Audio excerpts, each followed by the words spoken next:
Hello friends, welcome to my YouTube channel Mahi pharmacy वाला। तो आज हम देखने वाले इंडस्ट्रियल फार्मेसी फर्स्ट में यूनिट नंबर 4 पैरेंटल प्रोडक्ट्स।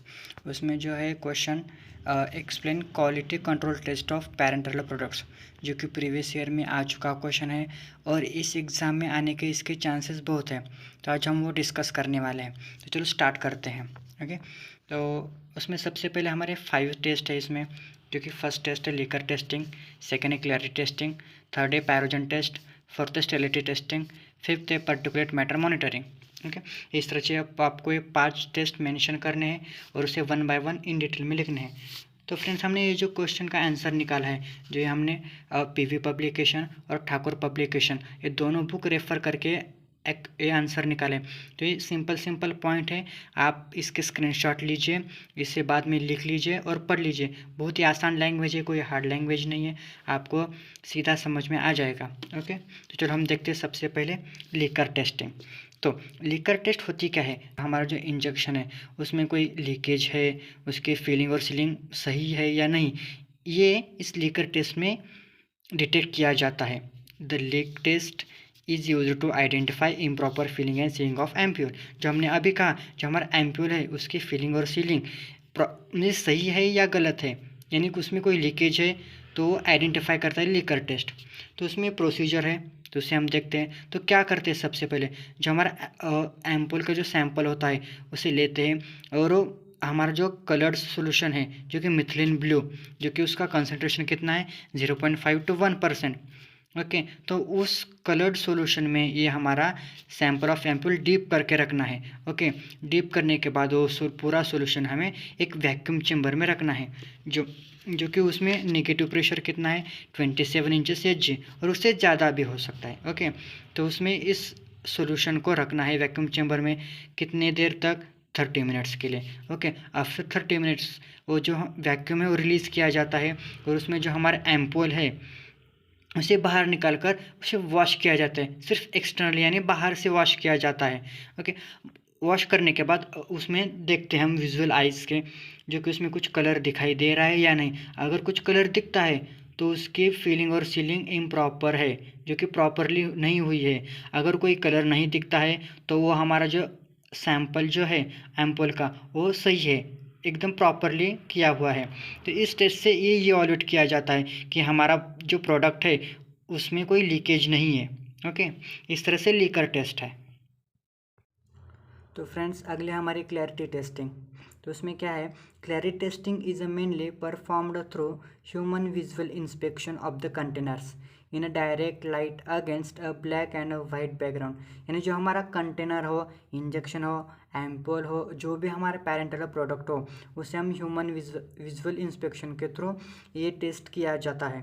जो कि इसमें क्या होता है, clarity test is required for preventing the distribution and use of parental product having particulate matter. जो हमारे पैरेंटल प्रोडक्ट है, अगर उसमें कोई पर्टिकुलेट मैटर हो तो उसे हम प्रिवेंट करते हैं, जो कि उसे डिस्ट्रीब्यूशन होने से हम रोकते हैं इस क्लैरिटी टेस्ट यूज़ करके। तो उसमें प्रोसीजर क्या है, तो देखते हैं। तो सबसे पहले क्या करते हैं, जो हमारा सॉल्यूशन है, जो कि हमारा एम्पोल हो, इंजेक्शन हो, जो भी हो, उसे हम एग्जामाइन करते हैं अंडर माइक्रोस्कोप। जो हम माइक्रोस्कोप के नीचे हम उसे देखते हैं, जो कि माइक्रोस्कोप में क्या होता है, जो कि आजकल ऑटोमेटिक इमेज एनालाइजर रहते हैं, जो कि उसमें क्या होता है, जो हमारी इमेज रहती है वो फोकस इमेज, जो उसमें पार्टिकल प्रेजेंट है या नहीं, वो हमें टीवी स्क्रीन पे दिखाता है। इस तरह से माइक्रोस्कोप में ऐसा एनालाइजर रहता है, जो हमारे टीवी स्क्रीन पे जो उसमें पर्टिकुलर मैटर हो, पार्टिकल्स हो, वो हमें शो करता है। तो उसमें से कल्टर काउंटर मेथड जो है, जो कि मेनली यूज़ हो जाती है इसमें डिटेक्टिंग फॉर पर्टिकुलेट मैटर। तो इस तरह से क्लैरिटी टेस्ट है। तो आगे बढ़ते हैं हम, अगली हमारी है पायरोजन टेस्ट। तो उसमें क्या होता है, सबसे पहले तो हम देखते हैं पायरोजन क्या है। Pyrogen is endotoxin metabolites of micro organism that increase the body temperature when parental product administer. यानी पायरोजन जो है वो एंडोटॉक्सिन मेटाबोलाइट्स है, जो हमारा मानो एक माइक्रो ऑर्गेनिज्म है। जब उसमें हम हमारा पैरेंटल प्रोडक्ट एडमिनिस्टर करते हैं तब उसका बॉडी टेम्परेचर इंक्रीज होता है। किसकी वजह से, उस एंडोटॉक्सिन मेटाबोलाइट्स की वजह से। एंडोटॉक्सिन मेटाबोलाइट्स क्या है, पायरोजन है। इस तरह से पायरोजन होता है। तो उसमें प्रोसीजर क्या है, तो इसमें ये जो पायरोजन टेस्ट है तो इसमें रैबिट में की जाती है सबसे पहले। तो क्या करते हैं इसमें देखते चलो।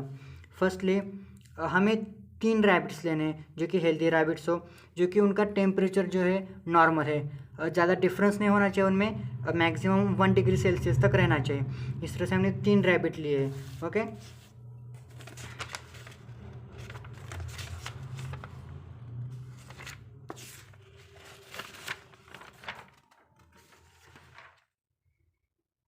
देन क्या है, वो 3 रैबिट लेने के बाद जो हमारा टेस्ट सैंपल है, जो हमारा टेस्ट सोल्यूशन है, उसे वार्म किया जाता है, उसे गर्म किया जाता है। कब तक? 37 डिग्री सेल्सियस तक।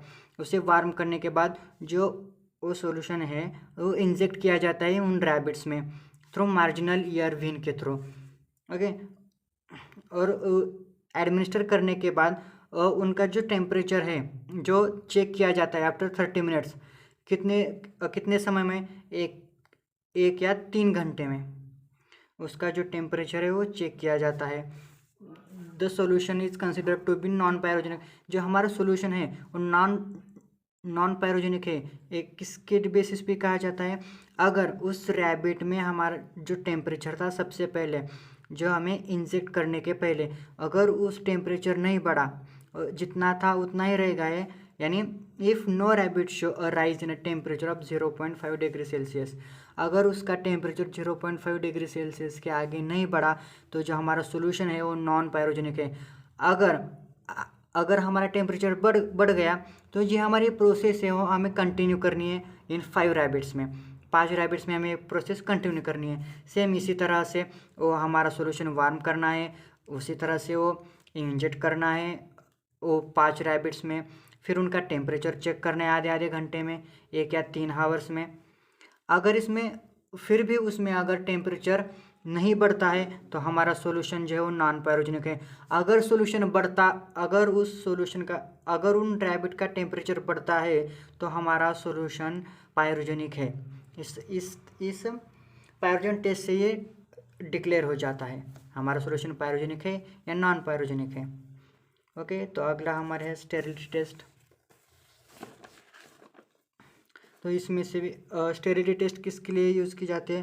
जो कि कन्फर्मेटरी टेस्ट है, जो कि स्टेरिलाइजेशन प्रोसेस की, ओके, स्टेरिलाइजेशन होता है इसमें। ओके, इस तरह से इसमें हमारे 2 मेथड्स हैं, जो कि सबसे पहले मेम्ब्रेन फिल्ट्रेशन मेथड। तो उसमें क्या होता है, मेम्ब्रेन फिल्टर जो होता है हमारे मेम्ब्रेन फिल्ट्रेशन में, जो हमारे मेम्ब्रेन फिल्टर, उसकी जो पोर साइज जो होती है हमारे 0.45 माइक्रोमीटर से ज़्यादा नहीं होनी चाहिए, और उसकी डायमीटर जो है 47 mm इतनी रहनी चाहिए। और उसमें हमारे जो फिल्टर जो है वो माइक्रोब्स रिटेन होने चाहिए, जो कि इसमें माइक्रोब्स नहीं प्रेजेंट नहीं रहनी चाहिए, जो कि हमें स्टेरिलाइज करना है। The membrane is washed thrice with 100 ml of sterile solvent. जो हमारा मेम्ब्रेन है वो हमें 3 टाइम्स उसे वॉश करना है, जो कि स्टेराइल सॉल्वेंट, जो कि इथाइल अल्कोहल हो, एसीटोन हो, इस तरह से वो हमें वॉश करना है 3 टाइम, जो कि हमारा जो वहाँ पे माइक्रोब्स रहे होंगे, जो कि माइक्रो ऑर्गेनिज्म होंगे, वो वहाँ पे किल हो जाएंगे, जो हमारा प्रोडक्ट है वो स्टेरिलाइज हो जाएगा।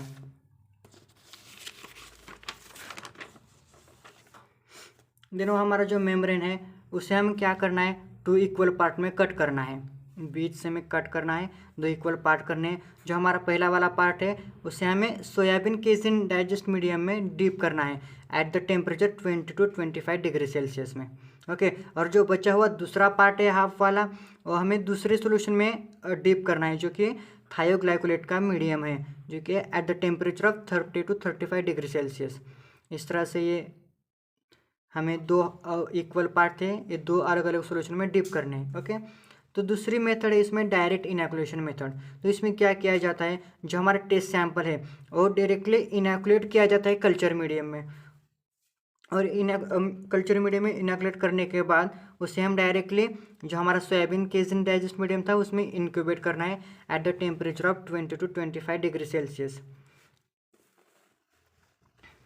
और जो दूसरा सैंपल है वो हमें 30 to 35 डिग्री सेल्सियस टेम्परेचर में, दूसरे सोल्यूशन कौन सा है हमारा, थायोग्लाइकोलेट मीडियम, तो उसमें डीप करके रखना है। ये डायरेक्ट इनैकुलेशन मेथड है।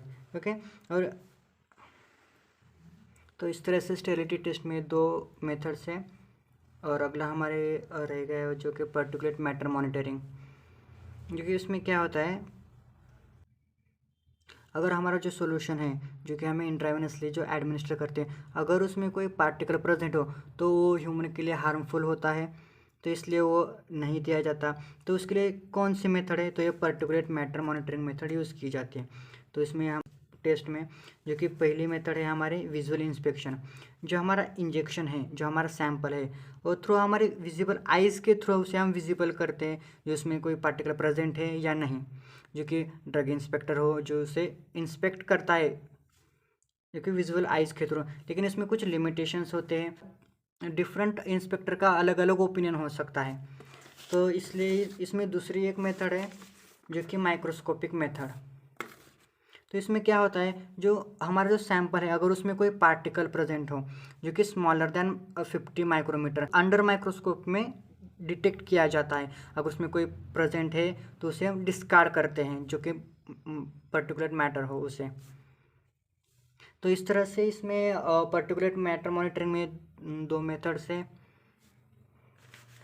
जो कि सिंपल है, आपको याद रखने हैं।